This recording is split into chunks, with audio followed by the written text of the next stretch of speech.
She bought dinner for a shabby traveler at 3 a.m., only later learning he was a millionaire watching her heart. Hello everyone. Before we begin today's story, I have a small favor to ask. Please hit subscribe and turn on the notification bell so you never miss our channel's new videos. It's quick, free, and the best way to support us in bringing you more dramatic stories. Your support means the world to us. Where are you watching from? Drop your city or country in the comments below. Thank you very much. Now, let's return to our main character. At 3 a.m., the city looked like it had finally run out of breath. The diner's neon sign buzzed softly against the empty street, washing everything in a tired blue glow. Inside, Nora Hayes wiped the counter with the same slow rhythm she used when she was fighting sleep, shoulders aching after a double shift. Only 1 hour left. One more hour so she could afford her mother's medication this week. Her eyes burned, her feet throbbed inside cheap non-slip shoes, and the air smelled like burnt coffee and too many fried orders. But she kept moving. She always kept moving. That was when she saw him, just a shadow at first, framed by the glass door. A man stepped in, soaked from the drizzle, wearing a frayed backpack and a jacket that had lost its warmth years ago. His beard was uneven, his hair pushed back like he'd been running from something, or maybe toward nothing at all. He hesitated near the entrance, like someone who wasn't used to being welcomed anywhere. Nora felt the instinctive sting of sympathy, the kind that rises before your brain has time to argue with your wallet. She didn't say anything yet, just studied the way his hands trembled slightly, the way he tried to appear smaller, invisible even, so he wouldn't bother anyone. But at this hour, in this lonely diner, invisibility was impossible. Sit anywhere you like, she said, forcing her voice to stay gentle even though exhaustion had sanded her patience down to the bone. He nodded once and chose the corner booth, sliding in carefully, as though afraid the seat might reject him too. When Nora approached with her notepad, he startled, a full-body flinch that told her more story than words ever could. Sorry, he muttered, eyes dropping to the table. I don't really have money for much. Maybe just some water. Nora glanced at his shaking hands again, the soaked cuffs of his jacket, the bruise-like shadows beneath his eyes. Most customers treated her like part of the furniture. But this man, this stranger, made her feel something she hadn't felt in a long time. The pull to be kind when no one's watching. And at 3 a.m., who would be watching anyway? How about dinner? She said quietly. I get a staff discount. It's no trouble. His head lifted just enough for her to see his expression, surprise first, then something softer, almost afraid to fully bloom. You don't have to do that, he said. She smiled, a tired, crooked thing. I know. She didn't ask his name. He didn't ask hers. She just placed a hot plate of meatloaf in front of him, steam curling into the air like a small mercy. And for the first time that night, the diner didn't feel so empty. Little did she know, the man sitting in that booth wasn't just a shabby traveler. And he wasn't nearly as invisible as he looked. The meatloaf sat untouched for a moment, steam drifting into the dim light as Nora stepped away to refill the coffee machine. Behind her, the shabby traveler lifted his fork with both hands, as if steadying his breath more than steadying the silverware. He ate slowly at first, then with the silent urgency of someone who had forgotten what a warm meal felt like. Every few bites, his eyes flicked toward Nora, not out of suspicion but out of disbelief, as if kindness at 3 a.m. was too rare to trust. Nora pretended not to notice. She scrubbed at a stubborn coffee stain on the counter, humming under her breath to stay awake. Her eyelids felt heavier than the mug she was holding, and she knew the sunrise would not wait for her to catch up. When she turned around again, she found him still watching her, the plate already half empty. He looked away quickly, guilty like a child caught staring. She approached with a soft smile. Is it good? He nodded, swallowing hard. It is more than good. Thank you. His voice carried that roughness that comes from long days and even longer nights, a voice used to whispering apologies to the world. Nora leaned on the edge of the booth, stretching her sore wrists. The diner was still empty, just the hum of old refrigerators and the soft buzz of neon lights outside. Rough night? She asked gently. He hesitated, then said, Rough few months, I guess. Nora nodded as if she understood more than she let on. If it makes you feel better, this place has seen worse. People come in here at their lowest. Sometimes they leave better. His tired smile flickered. "And which one are you?" he asked. She shrugged, brushing a loose strand of hair behind her ear. "Tonight, I am somewhere in the middle." For a moment, his expression softened completely, almost protective. But it vanished the moment the kitchen door swung open and the head cook grumbled about inventory sheets. Nora excused herself, returning to her tasks, but her attention kept drifting back to the traveler. Not out of pity, something else, something unspoken. He finished the last bite slowly, savoring it. When he finally reached for the napkin, something slid from his jacket pocket and fell onto the table's edge. A small, worn notebook. Its spine cracked, its pages stuffed unevenly like it had been carried through too many states and too many wrong turns. Nora caught the movement from across the room. The traveler snatched the notebook quickly, almost protectively, before she could see more. That told her something. Everyone had a story. Some people hid it. Some ran from it. And some guarded it like a wound. The diner clock ticked loudly toward 3:47 a.m. Nora grabbed a fresh pot of coffee and moved toward his booth again. "Would you like a refill? It is on the house." He hesitated longer than necessary before nodding. "Thank you. I do not know why you are being this kind." Nora smiled lightly. "Because kindness is cheaper than coffee. And because you looked like you needed someone to notice you tonight." His eyes dropped to the dark surface of the refilled mug, and for a second, something in him cracked open. Not fully, but enough. "You did notice," he said quietly. "More than most people," Nora teased. "Well, you are hard to miss at 3 a.m. He let out a small laugh. It was faint, but it was real, and for a heartbeat the diner felt warmer than before. At exactly 3:52 a.m., the traveler checked the old wristwatch on his arm, the kind that belonged to a different class of life than the rest of his clothes did. Nora noticed. She filed that detail away without thinking about it too hard. When he finally stood up, he looked steadier, like the food had thawed something deeper than hunger. "Thank you again," he said, pulling a few crumpled bills from his pocket. Nora lifted her hand to stop him. "It is taken care of. Really." He stared at her like there was something he wanted to say, something he carried too long, something he was not ready to trust the world with yet. Instead, he quietly asked, "Will you be here tomorrow night?" Nora blinked. The question felt strangely out of place, and yet perfectly sensible. "Most likely," she said. "Why?" He shook his head, offering nothing but a faint, unreadable smile. "Just wondering." Then he slipped out the door and disappeared into the thinning mist. Nora stood still, watching the empty doorway long after he was gone. Something told her that this was not the last time she would see him. Not even close. The morning after the strange 3 a.m. encounter, Nora felt the familiar ache in her shoulders as she pushed open the door of her small studio apartment. The sun was barely up, brushing the sky with soft orange streaks that made the quiet street look warmer than it really was. She dropped her keys on the counter, kicked off her shoes, and let herself fall onto the couch with the heaviness of someone who had lived too many days on too little sleep. But as her eyes drifted shut, an image floated back to her. The shabby traveler's tired smile, the careful way he held that worn notebook, the odd question he asked before leaving. "Will you be here tomorrow night?" Why had he asked that? Most late-night drifters never returned. Most customers at that hour barely remembered her name. Yet something in his voice had felt intentional, almost like a promise he was afraid to say out loud. That thought lingered with her as she finally slept. 12 hours later, she was back at the diner, tying on her apron while the manager shouted about weekend schedules. The rush hour crowd trickled in and out, ordinary faces with ordinary orders. But every time the bell above the door chimed, Nora found herself glancing up faster than she should have. She hated that. She hated how her chest tightened in anticipation before she could stop it. By 8 p.m., the diner settled into its evening rhythm.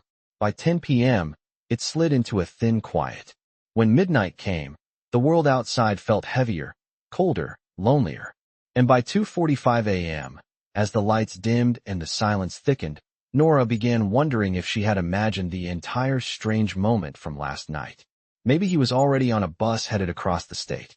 Maybe he had just needed a warm meal, and nothing more. But at 3:06 a.m., the bell above the door jingled softly, and her heart jumped before she even turned around. It was him. This time, he was not soaked in rain. His hair was combed. His jacket looked cleaner, still old, but no longer desperate. Something about him looked steadier, as if the warm meal had stitched part of him back together. He walked in with a quiet confidence that did not match what she had seen before, yet he still paused at the doorway like someone who did not want to assume he belonged. Nora hid the embarrassing smile rising on her lips and grabbed a clean coffee mug. "Back again?" she asked, trying to sound casual even though her pulse was tapping at her throat. He nodded with a hint of sheepishness. "If that is all right." "It is a public diner," she teased. "You do not need an invitation." "Maybe," he said softly. "But I wanted one anyway." The way he said it made the air feel warmer. Nora poured him coffee, her hand steady even though she felt anything but steady. He took a slow sip, watching her with the same searching eyes he had used the night before, eyes that seemed to ask questions he did not dare voice. "You look less tired tonight," he said. Nora huffed a laugh. "That is because I slept for 10 hours straight. I was practically dead." "You probably needed it," he replied. "People who work all night rarely let themselves rest." She raised an eyebrow. "You say that like you know what that feels like." He hesitated, and something flickered in his gaze. "I do. More than you think." She sensed the truth in that. But before she could ask more, he placed the shabby notebook on the table. This time, he did not hide it. "I write when I travel," he explained. "Notes about people, places, moments." Nora swallowed, suddenly aware she might be one of those moments. "Is that why you asked if I would be here tonight?" He looked down, running a thumb along the notebook's worn edge. "Partly. I wanted to thank you. Again. And I thought maybe I could get you dinner this time." The words hung between them, gentle and careful, like he was afraid she would refuse and afraid she would accept. Nora blinked in genuine surprise. "Dinner? For me?" He nodded, offering a small smile that tugged something in her chest. "I owe you more than one meal, Nora." Hearing her name from his lips startled her. She had never told him. She knew she had not told him. He must have read it from her name badge, but the way he said it felt too natural, too familiar, like he had known it long before he walked in tonight. Before she could ask how he remembered it so clearly, he spoke again. "Will you sit with me?" The request was simple, but the meaning was not. It was the kind of question that shifted something, even if neither of them admitted it yet. Nora hesitated, glancing at the empty diner around them. No customers, no orders, no distractions, and no reason to say no. So she nodded slowly and slid into the booth across from him, unaware that this quiet choice would change everything in ways she could not yet imagine. For a long moment, neither Nora nor the traveler spoke. The hum of the diner filled the space between them, soft and steady like a heartbeat trying to decide whether to race or calm down. When she finally met his eyes, she felt an unfamiliar tension settle in her chest, the kind that comes from knowing a stranger is somehow no longer a stranger. He rested his hands on the table, fingers lightly tapping against the worn notebook, and said, "I wanted to ask you something last night, but I did not know how." Nora tilted her head. "Ask me what?" He exhaled slowly, like he had rehearsed this moment and still was not ready for it. "Why did you help me? Most people do not stop. Most people do not look twice at someone who looks like me." Nora let out a small laugh, surprised by how soft it sounded. "You looked like you needed someone to notice, and I guess I know what that feels like." "To not be noticed?" he asked. She shook her head. "To feel invisible until it hurts." That answer made him look away, his jaw tightening as if the words hit him deeper than she intended. He traced the edge of the notebook again, then gently pushed it toward her. "Can I show you something?" Nora hesitated before sliding her fingers across the cover. The notebook felt warm from his hands, worn from travel, and heavier than she expected, as if it carried things he had never said out loud. She opened to a random page. What she saw made her still completely. He had drawn her. Not perfectly, not with the precision of an artist, but with a kind of gentle attention that felt almost intimate. A quick sketch of her wiping down the counter, hair falling over her face. A line of handwriting next to it read, "She is tired, but she still smiles." Nora blinked, suddenly unable to breathe. "You drew me?" "Only because," he paused, searching for the right words. "Because you looked like someone who had forgotten her own worth." Nora stared at the sketch again, the rough pencil lines capturing a version of herself she did not know others could see. "You barely knew me," she whispered. He shook his head. "Sometimes you can see a person before you fully meet them." The honesty in his voice startled her. She closed the notebook gently and handed it back to him. but she could not shake the warmth blooming inside her. "You never told me your name," she said softly. He leaned back, as if the question pushed him somewhere he was not ready to go. "It is complicated." Nora scoffed lightly. "It is just a name, not a confession." He smiled at that, but it was a smile that seemed to hide something. Before he could answer, the diner door opened, letting in a cold gust of wind along with a group of late-night customers. Nora stood up instinctively, slipping back into work mode. "Duty calls," she said, grabbing her notepad. "Stay here. I will be right back." While she took their orders, she could feel his gaze drifting toward her like a quiet presence in the room. He watched how she balanced 3 plates at once, how she apologized when someone snapped at her, how she still managed to smile even when exhaustion weighed down her shoulders. When she returned to his booth, he looked almost shaken. "You do all of this every night?" he asked. Nora shrugged. "People need to eat. Bills need to be paid. Life does not pause just because you are tired. But who takes care of you?" His voice was tender, almost protective. She blinked, thrown off by the question. "No one needs to take care of me," she said quickly. "I am fine." He studied her, the crease between his eyebrows deepening. "You deserve more than fine." Nora opened her mouth to respond, but the words caught in her throat. No one had ever said that to her without wanting something in return. She felt her face warm, so she changed the subject. "So, about that dinner you promised to buy me." His expression brightened slightly. "I meant it. Tomorrow night? Anywhere you want." Nora crossed her arms playfully. "Anywhere? That is dangerous. I might pick the most expensive place in the city." He laughed quietly, and this time it reached his eyes. "If that is what you want, then that is what we will do." She felt her pulse skip. Something about the way he said it, with steady certainty, made him seem completely different from the shabby traveler she first met. More confident, more grounded, more something. "I still do not know your name," she reminded. He hesitated again, then said, "Call me Ethan." She smiled. "All right, Ethan."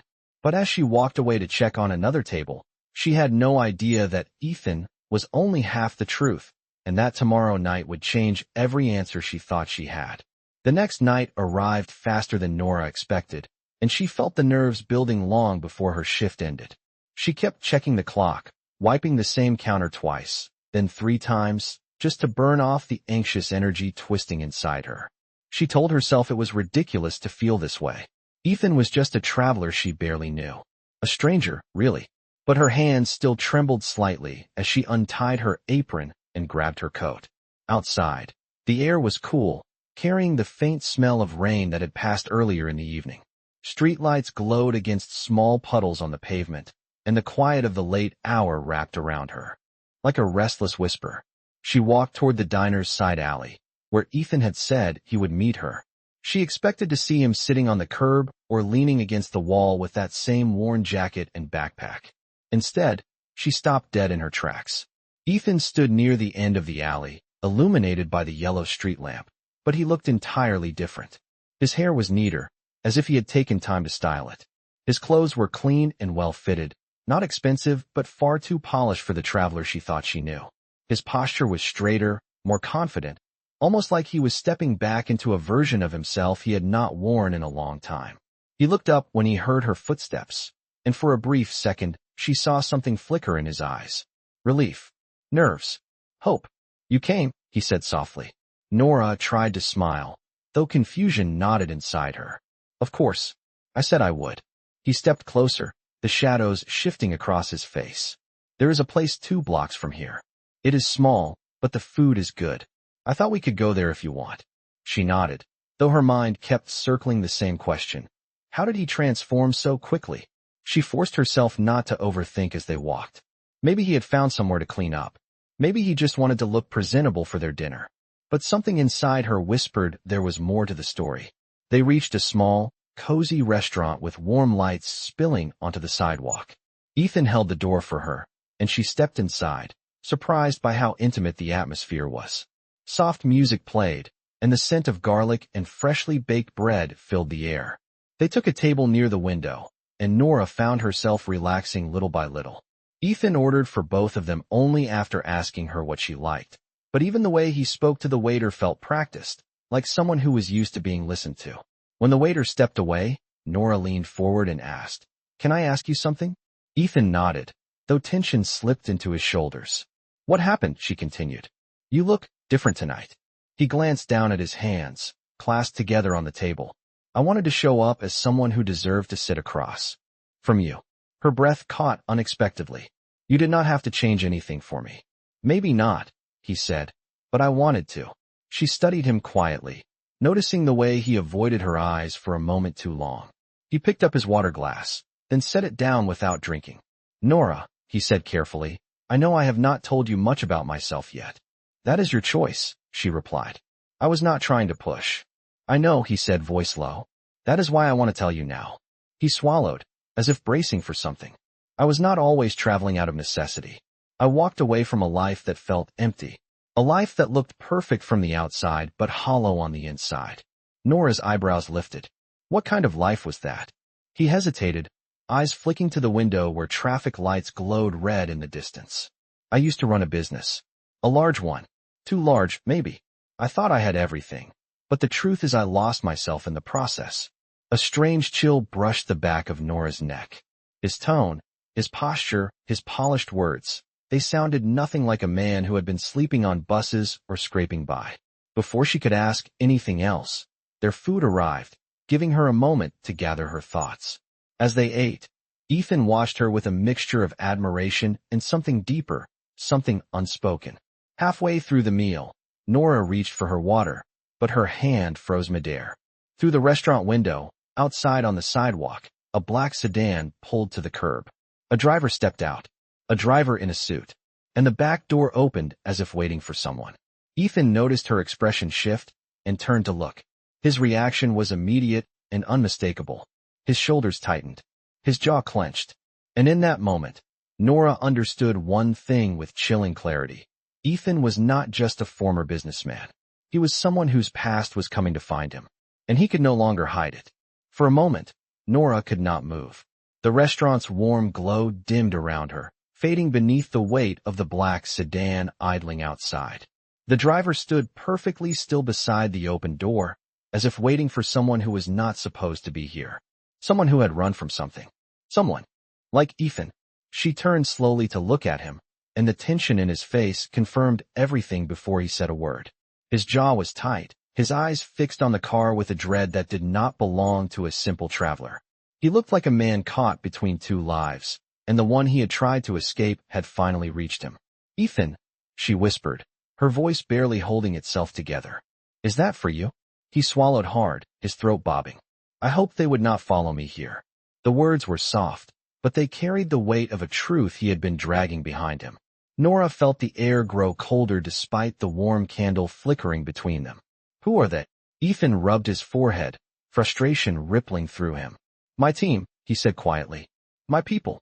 The ones I walked away from. Nora blinked, confused and uneasy. Team? What team? Ethan exhaled as if he had been holding this moment back for far too long. Nora, I did not just run a business. I ran Clark Innovations. The name hit her like a shockwave, a name she recognized instantly because it was everywhere. On billboards, on tech conferences, on the news.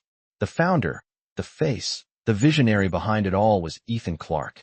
A man she had only seen on television. A man who looked nothing like the shabby traveler she bought dinner for at 3 a.m. You are Ethan Clark? She whispered, her voice trembling. The Ethan Clark? He flinched, almost ashamed. I never wanted you to find out this way. Nora felt the floor tilt beneath her, her heartbeat quickening with disbelief and something much sharper. So everything I saw, everything you told me, was that all a lie? He shook his head urgently. No, Nora, not a lie. Just not the full truth. I left that world because it was suffocating me. I left to remember how to be human again. I left so that I would not lose myself completely. She could not stop staring at him, trying to reconcile the traveler with the billionaire whose company had shaped half the city. Why did you not tell me? Because the moment people know my name, he said softly, they stop seeing me.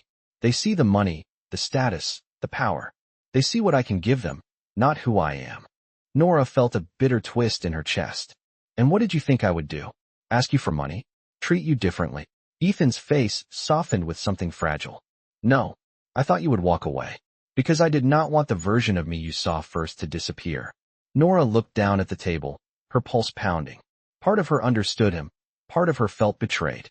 "I would not have walked away," she whispered. "I just would have wanted the truth." Before Ethan could speak, the restaurant door opened. The driver stepped inside, scanning the room with a respectful but firm posture. "Sir," he said, inclining his head slightly, "we have been trying to reach you. The board meeting is in less than an hour." Nora stared between them, her stomach sinking. Ethan closed his eyes briefly, then looked at her with an expression that nearly broke. "Nora, please do not think the worst. The man you met at 3 a.m. is still me. He is more me than anything you will find out there." She felt her throat tighten painfully. "But you did not trust me enough to tell me the truth." Ethan stood slowly, torn in every line of his body. "I wanted to. I was just afraid. You were the first person in a very long time to look at me like I mattered for something other than what I own." His confession hit her with a force she was not prepared for, but it did not soothe the hurt blooming inside her. "I need time," she whispered. "I need space to understand all of this." He nodded, accepting the blow because he knew he deserved it. "I will give you all the time you need," he said quietly, "but I am not walking away from this. I will come back for you, Nora, not as Ethan Clark, as the man you fed in the middle of the night when no one else saw me." She did not answer. She just watched as he followed the driver out of the restaurant, stepping back into a world he had tried so hard to escape. The black sedan door closed behind him, and the car pulled away, leaving Nora alone with the truth she never asked for and the ache of someone she never expected to miss. For the next several days, Nora moved through her life, like someone trying to walk on legs that no longer remembered how to stand. She worked her shifts. She served coffee. She smiled at customers. But nothing felt the same, because every corner of the diner still echoed with the memory of Ethan sitting there, sketching her quietly, studying her like she mattered. Now she knew he had been studying her for reasons far bigger than she ever imagined. Clark Innovations. Ethan Clark. A billionaire. A man whose name lived on billboards and conference panels, not inside a tiny booth at a rundown diner at 3 a.m. Every time she replayed their nights together, she searched for signs she missed, clues she overlooked, anything that might have warned her that she was letting her guard down for someone who existed in a world so far above hers. But instead of answers, she found something worse. She missed him.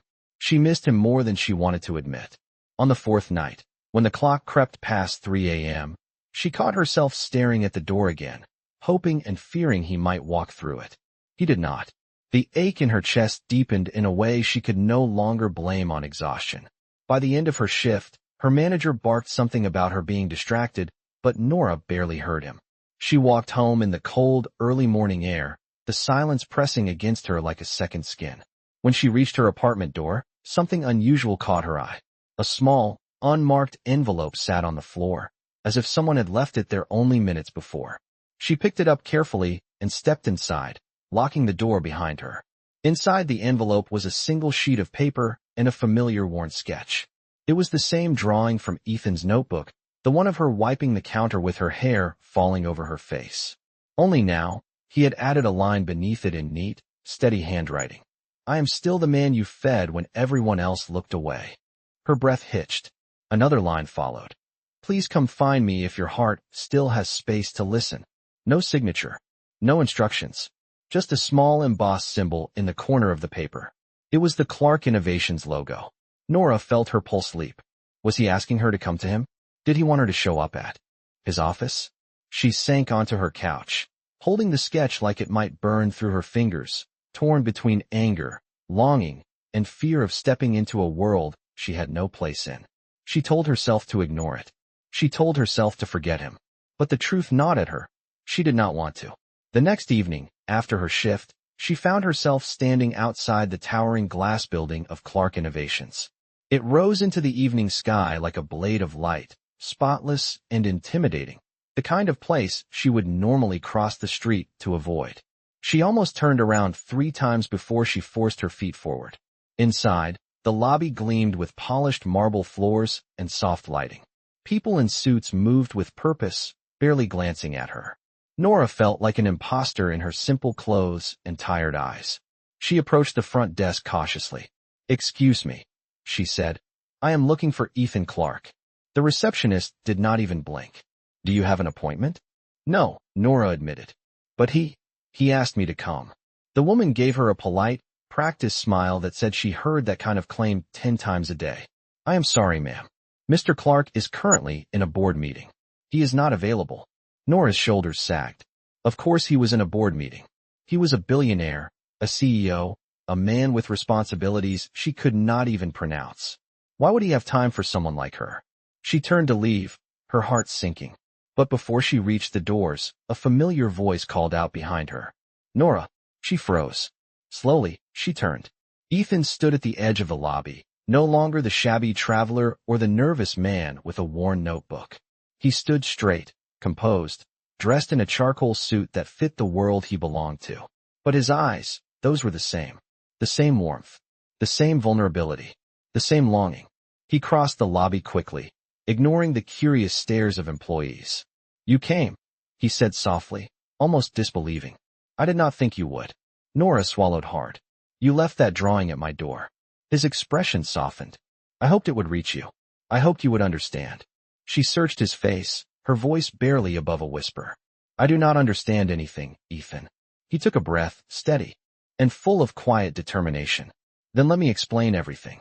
Not as Ethan Clark, the CEO, not as the name you know, but as the man who sat in your diner because he had nowhere else in the world he felt safe. And standing there, in the middle of a marble lobby built for giants, Nora realized that she had a choice to make, whether to listen or to walk away from the one person who had ever looked at her like she mattered. For a long moment, Nora stood in the lobby staring at Ethan, unsure whether to step closer or run. Everything around her felt too bright, too polished, too far from the quiet diner where she first met him. But Ethan's expression held none of the cold confidence she expected from a billionaire. Instead, he looked almost nervous, as if her next words mattered more to him than the entire board meeting waiting upstairs. Come with me, he said gently. There is a place where we can talk. He led her through the lobby, past the glass elevators, and into a hallway lined with framed patents and photos of innovation milestones. Nora felt small walking beside him. But when they reached a quieter wing of the building, Ethan opened a door to a rooftop terrace glowing with soft lights and overlooking the whole city. It was peaceful, almost unreal. I come up here when everything feels too heavy, he said. It is the only place where I can hear myself think. Nora crossed her arms, still unsure. You said you wanted to explain. So explain. Ethan took a breath, steady but waited. My father built this company from nothing. When he passed, everyone expected me to step in, to fill his shoes, to expand everything he created. And I did. But with every success, I lost pieces of myself. People stopped speaking to me like a human being. They spoke to me like an asset. A symbol. A paycheck. Nora watched him carefully. So you walked away? Yes, he said quietly. I walked away because the pressure, the expectations, the constant noise, it became too much. I needed to remember what it felt like to live without being watched. Without being wanted only for what I could provide. Nora exhaled slowly. And that is when you came into the diner. Yes, he said again. And when you offered me dinner without knowing anything about me, without asking for anything in return, it broke something in me. Because it had been years since someone treated me like a man instead of a title. She looked at him, a mix of hurt and understanding swirling inside. But you still lied. You let me care about someone who did not exist. Nora, Ethan said, stepping closer. The man you met in that diner is not a lie. He is the only part of me that feels real. The rest is just noise. She hesitated, her voice soft but trembling. Then why did you leave that night without saying anything? Ethan's expression dimmed. Because I panicked. When the sedan showed up, I knew they would drag me back into the world I am trapped in. And the thought of you learning about that world before I could explain, it terrified me. I did not want you to see me as they do. Nora swallowed hard. A billionaire? A commodity, he corrected. Someone people use. There was a painful sincerity in his voice, a raw edge she had not heard before. She walked toward the railing, staring out at the city lights. I do not want your money, Ethan. I never did. I know, he said softly. That is why I came back for you. But I do not know if I can fit into your world, she whispered. I serve coffee and wipe down tables for a living. I live in a studio apartment smaller than your office. People like me do not end up with people like you. Ethan stepped behind her, his voice firm. Nora, listen to me. I do not want someone from my world. I want someone who sees me the way you did that night. Someone who cares about who I am beneath the suit. Her chest tightened painfully. But what about everyone else? The board? The executives? The press? They will tear me apart. Then let them try, he said, his voice steady with conviction. Because you are stronger than you think. And I am done letting anyone else decide my life for me. Nora closed her eyes, torn between fear and something dangerously close to hope. She turned to him. What exactly are you asking me, Ethan? He looked at her with a softness that cracked every barrier she had built. I am asking you to let me prove to you that what happened between us was real. I am asking you to give me a chance to earn back your trust. And if you want it, I will build a place for you in this world, not as someone beneath it, but as someone beside me. Her breath caught. For the first time since the truth came out, she saw not a billionaire, not a runaway CEO, but the same man who sat in a diner booth at 3 a.m. with tired eyes and a trembling smile. The same man who sketched her in silence because he thought she deserved to be seen. Slowly, trembling, she said, Then show me, Ethan. Do not tell me. Show me. And the way his face lit up told her he would. For the next few days, something quiet but certain shifted between Nora and Ethan. He kept his promise. He did not overwhelm her, did not try to buy back her trust with gifts or grand gestures, and did not use his influence to rush her decisions. Instead, he showed up with small actions that spoke louder than anything he could say. One morning, when she arrived at the diner for her shift, she found the broken alley light finally replaced, bathing the walkway in a soft golden glow. The manager claimed it had just miraculously gotten fixed overnight, but Nora noticed the subtle Clark Innovations service tag on the base. Another night, as she walked home after a long shift, she saw Ethan waiting across the street, leaning casually against a lamppost. He did not approach her immediately. He simply walked beside her, matching her pace, letting the quiet settle comfortably around them. Are you still scared of my world? He asked gently. She answered honestly. A little. Maybe more than a little. Ethan smiled faintly. Then we will build a different one. One that fits us both. Over the next week, he kept showing her exactly what he meant. He took her to community spaces he had funded, not to impress her, but to show her the side of his life that mattered most to him. Shelters, art programs, food kitchens, small grants for families on the edge. The same heart that had once wandered into her diner at 3 a.m. seeking warmth was now building warmth for others. And every time she watched him speak to people without cameras, assistants, or audiences, she saw the truth. The man she met was not an act. It was the most honest version of him. Slowly, her fears softened into something steadier. One evening, Ethan asked her to meet him at a small plaza near the river. When she arrived, she stopped in stunned silence. A modest food truck sat parked beneath twinkle lights, freshly polished and painted a warm shade of cream. Above the service window, in hand-painted letters, was the name Midnight Mercy. Ethan stepped forward, nervous despite the care he had put into every detail. You told me once that you wanted something of your own, he said softly. Something built from kindness, not survival. Something that reminded you of your mother. So I wanted to give you a beginning. Nora covered her mouth, overwhelmed. Ethan, I cannot accept this. It is too much. It is not a gift, he said. It is a partnership. You will run it. You will decide the menu. You will serve the late-night wanderers who need a warm meal the same way you served me. She blinked back tears. Why would you do this? Ethan stepped closer, his voice steady. Because you fed me when I had nothing to offer. Because you gave me kindness without knowing who I was. Because you saw me when I felt invisible. And because that night changed everything for me. He reached into his jacket and pulled out something small and familiar. A worn diner receipt, folded carefully to preserve it. The same receipt from the meal she had bought him at 3 a.m. It had been flattened, pressed, and sealed inside a clear protective sleeve. He held it out to her. This is the reminder of the moment someone believed in me without a reason, he said. So I framed it. Because it is where our story began. Nora felt her breath catch. No diamonds. No gold. Just a memory made tangible. Ethan, she whispered. What are you asking me? He took her hands, his voice trembling with sincerity.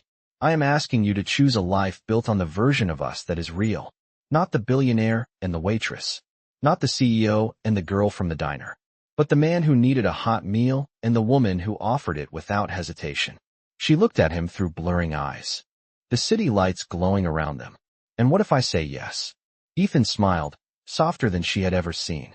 Then we build from here. Nora closed the distance between them and rested her forehead against his. Yes, she whispered. I choose you. He let out a breath that sounded like relief, gratitude, and love all tangled together. Later that night, under the warm glow of the plaza lights, Ethan placed the framed receipt on a small shelf inside the food truck. Their first shared artifact. Their plant and payoff. The proof of who they were before titles and secrets. And as they stood side by side in the doorway of Midnight Mercy, watching the quiet river drift under the moonlight, Nora realized something. Sometimes life changes in the smallest, quietest moments. Like a diner at 3 a.m., a stranger with tired eyes, and a kindness that echoed far longer than she ever expected. It was not a fairy tale. It was something better. It was theirs,